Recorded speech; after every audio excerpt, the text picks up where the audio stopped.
How many of you feel that the time has come for us to do away, some people say do away with the foreign sports talent scheme?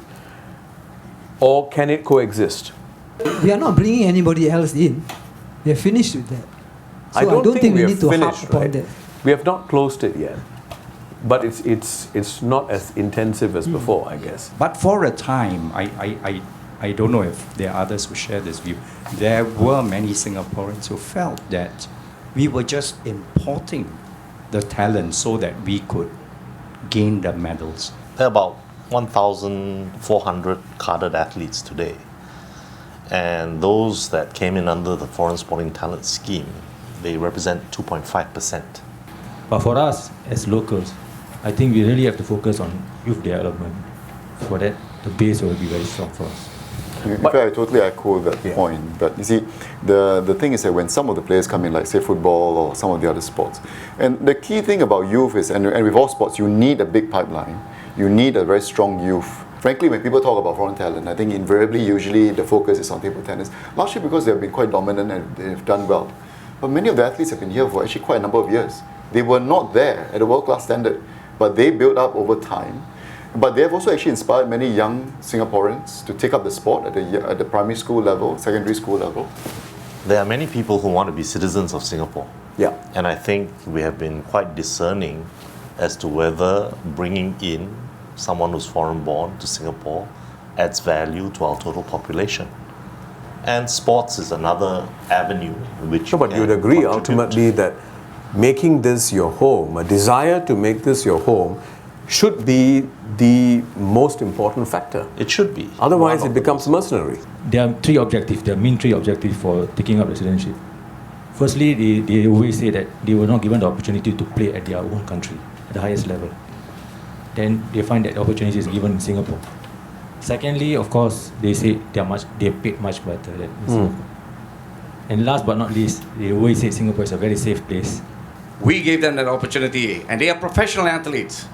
So as a professional athlete, what is their objective? Is to bring victory to the country, and that's their job.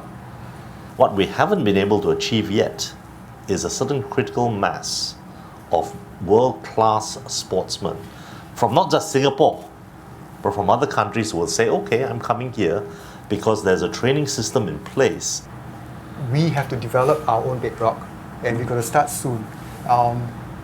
Years back, I can understand the excuse because you've got two universities. They are only going to compete against each other. But we've got a lot more universities now.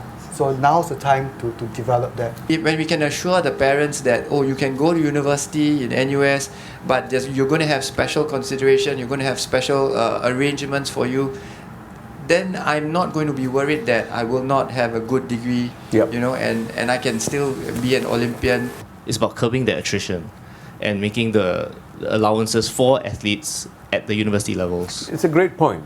I don't think they're mutually exclusive, right? They're not. I think you want to curb the attrition at the same time, or the seepage.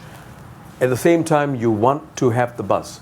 And I think we have to change the mindset of the younger ones, whereby the parents recognize that the attributes that come with sport, not the sport itself, but the attributes of bouncing back, confidence, interacting with resilience. people, resilience, are actually very important attributes to learning how to learn new skills in the new world. After 6-7 years of development in sports school, they spent 2 years in NS.